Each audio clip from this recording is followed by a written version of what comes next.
Pues muchas gracias. Continuamos. Y es un gran placer estar con vosotros. Y no puedo empezar sin notar que nuestros símbolos de nuestras asociaciones parecen los mismos.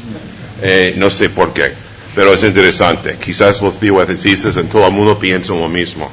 Y entonces, muchas gracias por la invitación después de ayer y por la noche y la música de los zombies y los mummies. Me parece que estoy en casa y es un gran placer estar en la comunidad autónoma de Murcia y gracias a Javier para su hospitalidad y la invitación. Es bueno ver mis amigos antiguos y tener tantos amigos nuevos y mis disculpas por el idioma y mi acento. Estoy recordando de un dicho que me gusta mucho por Robert Jordan, quien fue el hero de For Whom the Bell Tolls de Hemingway, y dijo que soy un extranjero, no es mi culpa. Me prefería haber sido nacido aquí. Pero como el señor Jordan no nací en España tampoco, soy neoyorquino, es como puertorriqueño pero neoyorquino, y hablaré siempre como así. Intentaré hablar en español y es como es, pero tengo placas en inglés y espero que en los mezclas de dos idiomas, visual y oral, puedes entender la mitad de lo que intento decir y la mitad de que está de acuerdo. Entonces espero que esté bastante clara. Empezamos con rezamos para el idioma. Yo voy a hablar de muchos rollos de la eticista. El eticista puede ser un crítica social, puede buscar las investigaciones de una perspectiva escolástica de afuera a adentro. Puede ser un regulador, un burócrata. Es un cambio de foco. Es para mantener las investigaciones dentro de normas legales que ya existen.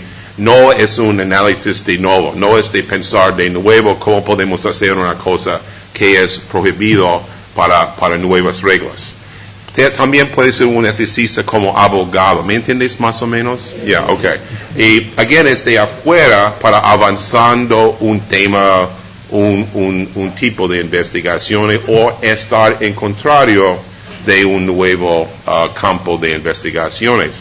O puede ser un eticista y eso es un nuevo rollo que ya no existía mucho, es ser miembro de un equipo clínico.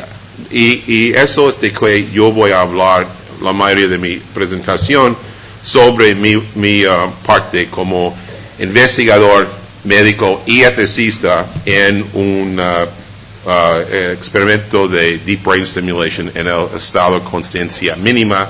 Y para mí es un síntesis de teoría y la práctica que es bueno porque yo soy descendiente de la escuela de pragmatismo americano de James y Dewey y Rorty. Primero hablaré como eticista, como crítica social. Y yo voy a decir unos comentarios breves sobre la neuroética, porque hemos oído de eso ayer. Y he escrito mucho sobre el problema de la neuroética como ideología. Y la pregunta mía es, ¿qué es el costo a pacientes actuales con necesidades si tenemos demasiado miedo de las nuevas tecnologías? Aquí hay una foto de Pinocchio. ¿Conoces Pinocchio? En dentro de la máquina de imágenes. Y es un ensayo sobre el New Yorker. También dice duped, es de mentira. Can los scans uncover lies? Todavía no. Es la verdad. Si dice sí es hipérbole. Todavía no. Pero puedes aprender mucho de la biología del daño cerebro. Y eso quiero recordar los dichos de Sir William Osler. ¿Conoces Osler? Es el padre de la medicina interna. Era canadiense, no americano. Y después fue a Inglaterra. En un libro se llama Equanimitas y un ensayo The Leaven of Science. Es como pan, La levadura. levadura, que es, dice que la determinación de estructura con una vista de descubrir ha sido la fundación del progreso. Entonces, con estas máquinas que tienen peligro, claro, de abuso, también hay valores, que es valor no sabemos todavía, pero hay valores en eso, okay. Sí, entendía poquito de ayer. Hemos oído mucho del señor Michael Gazzaniga, y yo creo que es poquito peligroso hablar tan amplio de la posibilidad de una neuroética para avanzar y entender la sociedad. A mí me recuerda de José María Delgado cuando escribió de Psycho-Civilize la sociedad, ¿ok? A mí prefiero como pragmatismo adoptar un dicho de Richard Rorty, quien ya pasó unos años, pero yo creo que fue uno de los últimos libros que escribió con Pascal Engel, el francés, en un discurso entre los dos, de el uso de la verdad. Y para Rorty dice, para mí como pragmatismo, como William James, la aserción es el debate si no tiene significación práctica, no tiene ninguna significación filosófica.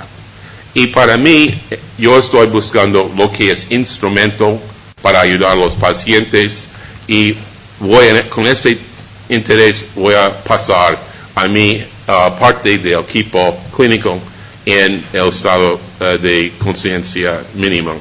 Primero, para repasar brevemente, y ahí podemos hablar por horas como así, repasar la diferencia entre los estados cerebrales que hay. Si tiene un daño cerebro bastante grave para perder conciencia, puede ser muerte del cerebro, que es total de brainstem, abajo y encima, o puede pasar a un coma. Coma es un estado en cual los ojos están cerrados y no hay ninguna respuesta al ambiente. Puede pasar al estado vegetativo, en cual los ojos están abiertos, hay unos ciclos de levantar y dormir, y hay movimiento de los ojos, pero sin entender. Mi profesor Fred Plum y el Brian Jeanette de Glasgow dijo que es un síndrome de wakeful unresponsiveness. Parece que está alerta, pero no respondes en el sentido de la clínica. Si el estado de vegetativo persiste por un mes, es persistente, y después de 3 meses después de un daño de anoxia es permanente, o 12 meses después de traumático es permanente. Mira, es como Terry Schiavo, no hay ninguna, pasará nada. Pero en esta zona aquí, no sé si ve la máquina, antes de llegar a nivel de permanente, gente pasa al nuevo estado de minimally conscious state, que es un estado de conciencia con mínimo, es una conciencia mínima. Puede intentar decir una palabra, contestar, diga, dame la pelota una vez, pero no repite, es episódico. Entonces, el diagnóstico, los errores de diagnóstico en las facilidades como de ancianos donde pasan la gente, en un estudio recientemente es 41% que gente pensaba que fueran vegetativos, en realidad fue en estado de minimal consciousness. Nosotros estamos interesados en mejorando los que están en el minimally conscious state y pasar quizás a emergence, en cual puede comunicar con consistencia. ¿Entiendes? Yeah? Okay. All right. Y lo que queremos estamos interesados, aquí hay 5 imágenes de 5 personas en el estado vegetativo. Y te muestro para 2 razones. Ve aquí a nivel de actividades cerebros por un PET scan. Y ves aquí que estas ABC no es ABC como ABC, no es el país ABC.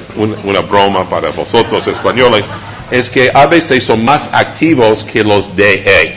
DE es anoxia, ABC es daño al cerebro. Por eso es 1 año para la izquierda y 3 meses a la derecha. Ok, pero lo notas aquí en número A. Esta persona tiene muchas actividades en el cerebro, muy rojo, notas muy rojo y amarillo, pero tiene un daño en el thalamus, en el thálamo. Y por eso puede entender que el thálamo es bien importante para integrar el cerebro. Y brevemente, no es una explicación bastante bien, pero si puedes estimular el thálamo, puede integrar un cerebro que puede estar integrado. Una persona vegetativa es desintegrado, pero una persona en estado mínimo de conciencia es integrado, pero con poca actividad. Y si puede estar integrado y puede aumentar el nivel de activo, puede mejorar el nivel de funcionar. ¿Okay? Nuestro paciente, yo voy a reportar de un paciente que publicamos en Nature hace 2 años. Estuvo en el estado de conciencia mínimo por 6 años después de un daño cerebral muy grave. El primer Glasgow Coma Scale fue 3, los más bajo que puede ser, y pasó a estado de minimally consciousness en 2 o 3 meses, y mantuvo un nivel muy básico, muy mal por 6 años. Solamente podría comunicar algunas cosas con dedos, los ojos, no podría comer ni nada, sino por un tubo en el estómago. Después de la intervención con 2 estimuladores, como un pacemakers, en el intralaminar nucleus del thálamo, mejoró, y me parece aquí que los tractos son grandísimos. En realidad es nada más que la refracción de un CAT scan, un TAC, porque son pequeños, pero es reflexión. ¿Entiendes lo que estoy diciendo? Aquí hay los 2 tractos al thálamo, y después de los estudios, su habilidad de hablar, puede decir 6 o 7 palabras enseguida, puede responder a sus padres, puede comer por boca, y tiene más habilidad de mover sus piedras y los brazos. Es la primera evidencia en el mundo que Deep Brain Stimulation puede mejorar la recuperación de una persona tan grave después de tratamiento de un daño cerebro traumático. Pues, es la conclusión la conclusión del primer capítulo de nuestro cuento, ¿okay? Y lo digo con mucha humildad, porque hay mucho más que no sabemos que todavía sabemos. Pero al llegar a este momento, tuvimos que saltar unas paredes éticas. Y yo voy a describir mi rollo y el rollo de la bioética en este progreso, ¿okay? Primero, no fue un chiste. Es rol. Papel. Hablo inglés, Spanglish. Okay, hay unas cosas, unas legacias de una versión histórica. Primero, de la historia de morir y los derechos al final de la vida, que está predicado en la historia de Karen Ann Quinlan, que todas las personas con daño cerebral son graves y no vale la pena, y es un abuso para intentar mejorarse. Después, el derecho de morir empezó con el estado vegetativo, y ahora estoy diciendo que personas que parecen como los vegetativos merecen un esfuerzo. Es contra el catequismo de la bioética. ¿Entiendes? ¿Vale? Ok, sí. Vale. Okay. Y la segunda problema es la analogía falsa al días muy oscuras de psicocirugía. Okay? Siempre dice, es como psicocirugía. pero en realidad no es enfocado a un núcleo, hay un tesis, hay máquinas, hay repaso de comités de ética, es otra cosa, ¿ok? Entonces, otro problema es el problema de cómo podemos hacerlo sin recibir conocimiento informado de una persona que no puede dar conocimiento informado. Ok. Y tercero, unas cosas de interés, conflictos de interés. Los 3 niveles en cual yo he tenido un papel intentando llegar la ética a la ciencia, cruzar el río suyo, que fue un metáforo bonito. Ok. Yo no voy a perseverar demasiado, pero nada más que es un foto de Karen Ann Quinlan, y en los Estados Unidos el derecho de morir es bien entendido, y por eso pensamos que todos los daños cerebrales son iguales, y hemos tenido un síndrome de neglecto, que sabes que tiene un daño en el lobo parietal, no se ve la mitad del campo visual. Pues este grupo de pacientes ha sido afuera de nuestro campo visual, en recibiendo tratamiento y neglect en nursing homes. No sé cómo se dice nursing homes. Ok, entonces tenemos que pensar que algo puede ser. Segundo es la analogía con psychosurgery, que en realidad es más interesante y complicado que la historia que conocemos. Primero, Egas Moniz, que fue el portugués que ganó el premio Nobel para psicocirugía, entendía que fue muy complicado, como dice aquí, y además la historia tiene una parte española, y ayer con mucho gusto hablar con nuestro neurocirujano San Juan Benito, que hablamos de José, la legacía de José María Delgado, que en realidad es una legacía difícil para nuestro trabajo, pero como sabes que él puso un stimulsiver, es como decía, a un toro, en el cerebro del toro, y paró el toro con la máquina antes de la capa, no sé, antes de una Valencia o una ballena, no sé, pero podemos saber, porque ayer me dijo que él estuvo en la corrida de toros en Córdoba en el mismo día que hizo José María Delgado. Entonces, tenemos la historia, y puede decir que es la mentira o la verdad. Verdad, ok. Entonces, pero es una historia con que tenemos que enfrentarnos. La otra cosa es que y yo descubrí por nuevo un reportaje sobre psicocirugía por la National Commission for the Protection of Human Subjects. Lo mismo grupo que escribió el reportaje Belmont, que lo sabes, escribió un ensayo un año antes que Belmont. Nunca lo sabe. Y la mayoría olvidó la historia, pero hay un ensayo sobre el uso de psicocirugía. Y es un reportaje que tuvo mucho más contrapeso de que pensamos. Ahora, brevemente, habló de uso terapéutica para restaurar, paliativa, no usar para los fuerzas de la Guardia Civil, por ejemplo, o la policía, no para mejorar. Y es bien importante distinguir restaurar de mejorar, ¿ok? Y el uso médica y el uso para cosmética. Y también habló de un mecanismo de conocimiento por pacientes que no podrían dar conocimiento informado. Ken Ryan, que fue de Harvard, que fue jefe de National Commission, dijo que buscamos el dato y algunos le ayudó. No podemos prohibirlo y quizás podemos estudiarlo más.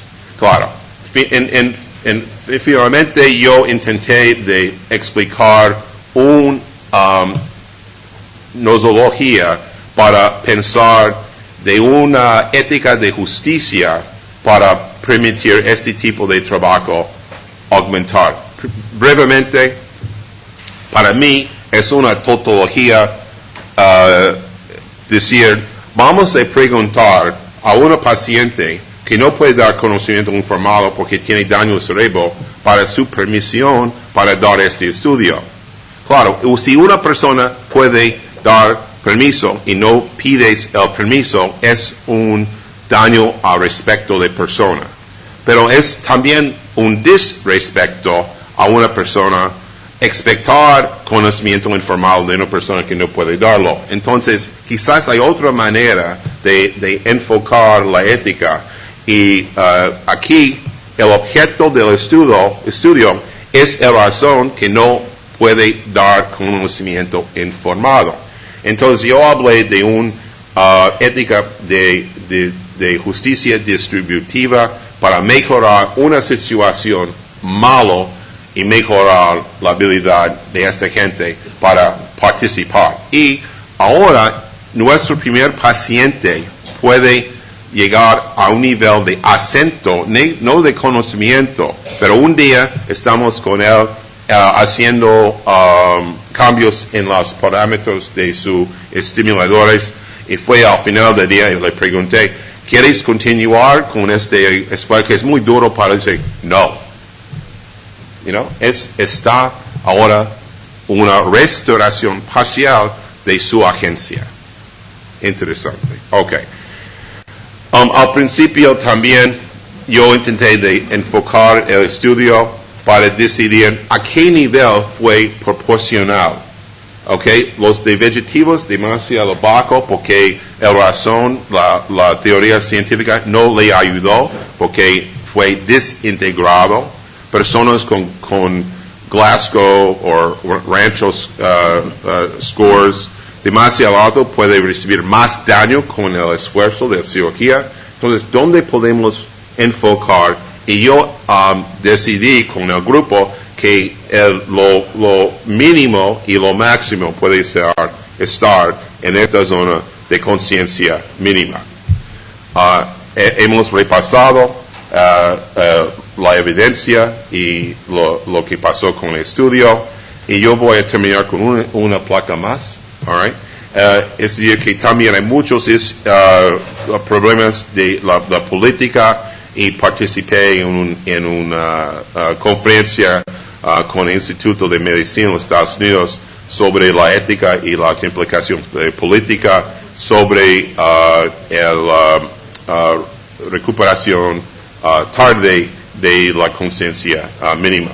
Entonces, en breve, quiero sumar que la ethicista puede tomar muchos papeles en este nuevo campo de bioética y neuroética, como crítica, abogado y miembro de equipos, y yo creo que es bien importante estar en la mitad de la arena, quizás no la arena de Córdoba, pero en la arena metáfora, para arreglar y ayudar a los científicos con sus esfuerzos.